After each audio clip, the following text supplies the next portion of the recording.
So I have the amazing pleasure to be able to introduce the first distinguished graduate here at Emmanuel for the class of 2022. But before I dive into that, I just want to remind you what a distinguished graduate is. Of course, grades are something that are super important, especially here at a school. But more importantly, it's showing each distinguished graduate shows just a true love for who Jesus is. A true love for what he's done in their life and the amazing things that he's pulled them from, the amazing things that he's going to continuously show them as far as they go in graduation and in careers and everything. And we have just identified these individuals as people who are just madly in love with Jesus. Not to say the rest of the seniors don't love Jesus, definitely not that, but that these are individuals that have answered to the call of excellence. Colossians 3:23, that we're to do everything unto the Lord and not to man. And so this particular individual, I know that probably since the beginning when we started in school, there were already some differences in our beliefs, some differences in how we do church and things like that. And it was never met with frustration. It was never met with just arguments about it. It was met with having genuine conversations. And this person has shown such a humble heart since the beginning. She has shown patience and forgiveness to myself when I was not being a very good teacher to her, and also just an incredible amount of love for her friends. And so it is truly my honor to introduce Patty to come on up and speak for us.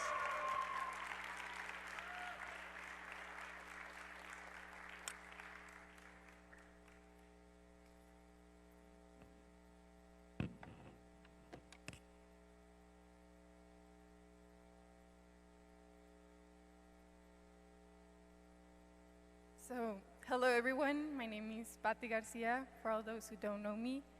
And today I'm here to talk about how God has changed my life.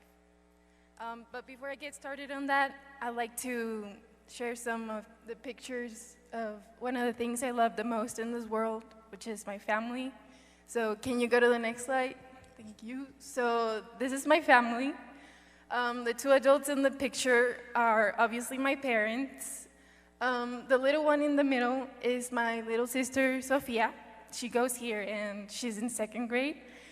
And the girl on your right is my other sister, Georgie. She's somewhere in here, and she's a freshman.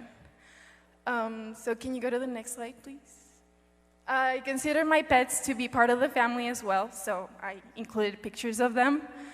The dog on the left is Jack, and although he might look like he's a pro at swimming, he's really not. He's just a poser. The Sleeping Beauty in the middle is my other dog, Kimi. She's sassy, she's bossy, she's bitter. She's just got too much of a personality. She's really funny. And the two parrots on your right is Toby on the bottom. The worship team should really check on him because he's a really talented singer. And on the top, we've got Pepper. She's not as good as Toby at talking or singing, but I think he's really funny because whenever he tries to talk, he just sounds like a robot. And so moving on to the next slide.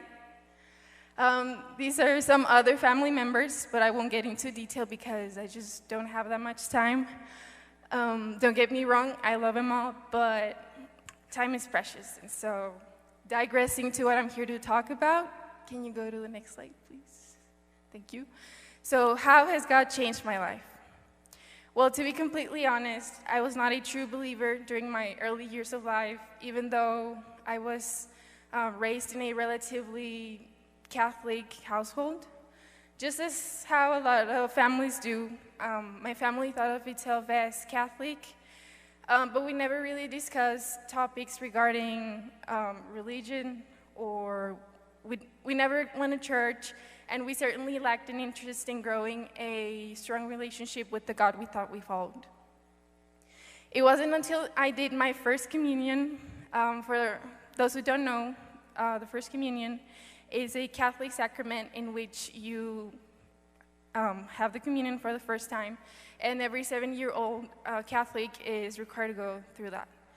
So anyways, it wasn't until I did my First Communion that I noticed a change in my family's faith, especially in my mom's.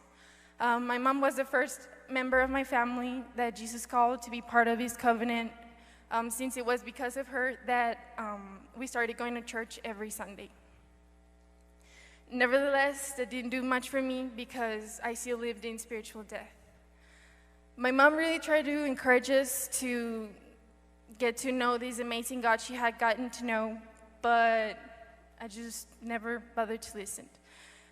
She made us adopt the habit of going to church at least once a month. She set an example, and she convinced us to join this small community that gathered once a week to worship God, pray, and discuss several different sections of the Bible. But it didn't matter how exposed I was to God's word. I just didn't care. I didn't bother to listen. And so years went by, and I continued to live in spiritual death.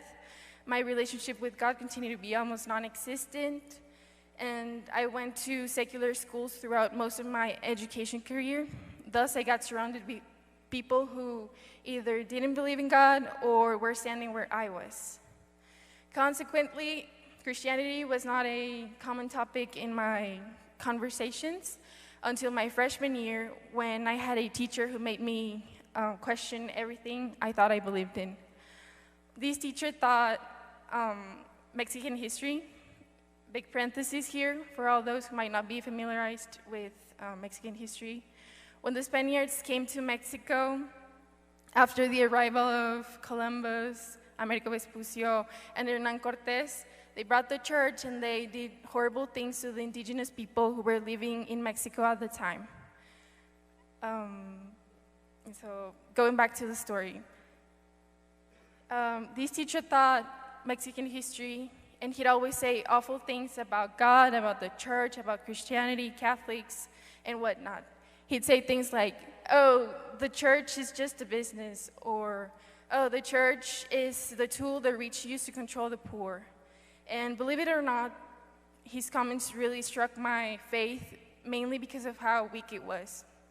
And so I started questioning everything I thought I believed in. I didn't know what to think, and so thereafter I gathered all the information I knew about God, and I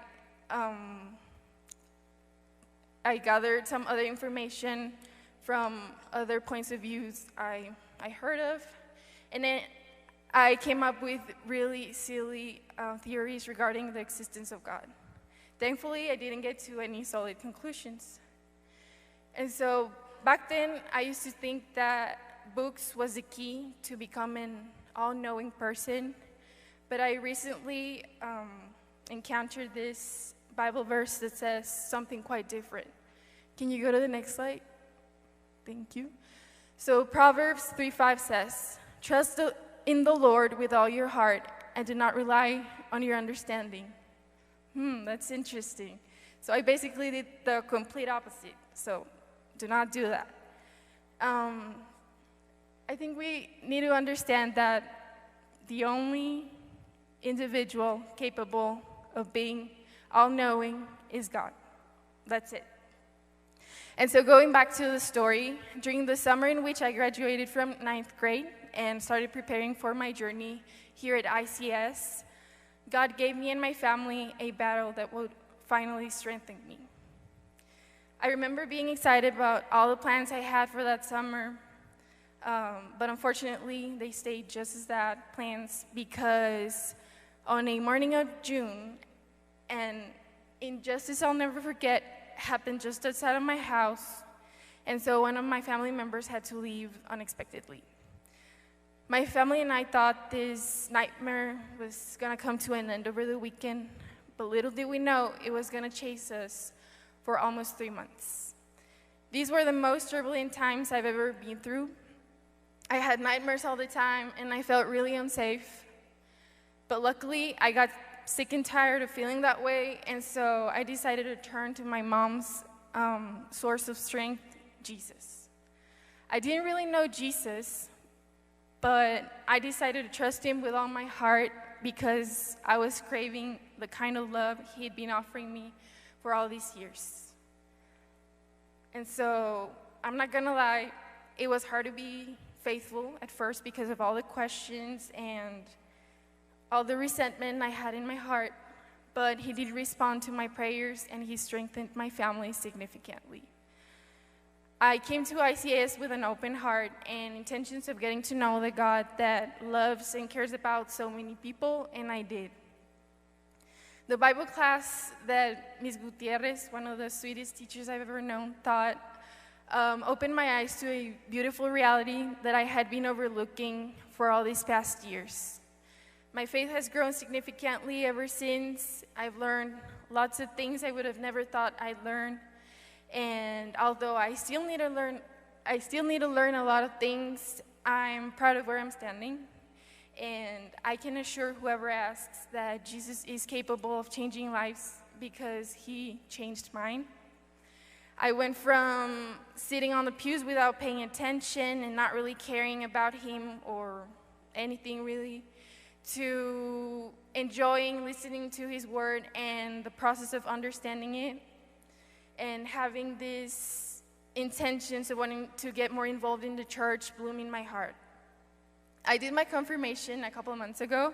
For those who don't know, the confirmation is another extremely important sacrament in the Catholic religion, in which you basically confirm to be a true believer. And so I did that a couple months ago, and I volunteer during every Mass by reading scripture. I sometimes collect the whatever offerings people might give to the church, and I also help attend the businesses from the church's library.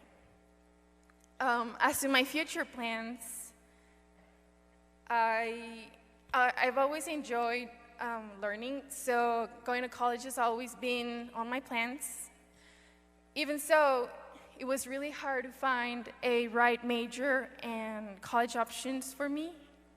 But after extensive research, a lot of thinking, and believe me when I tell you, a lot of prayer, God finally revealed to me that architecture was a good fit for me. And so I was recently accepted to my dream school, Pride Institute, which is located in New York City.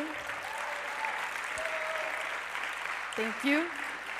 And while I was writing this speech, I wasn't sure if I was able to go there, but God has opened a lot of doors lately, and as of now, it's official that I'm going. And I don't know, I just think it's really fulfilling to have an ongoing relationship with God, because it makes you feel a love in your heart that nothing on this earth is able to provide. And to wrap things up, I just want to say one more thing. I might not know what the future holds, but I do know that God's plans and his mysterious ways are perfect and way better than whatever plan we might be able to come up with. So trust the Lord and listen to whatever he has to say. Thank you.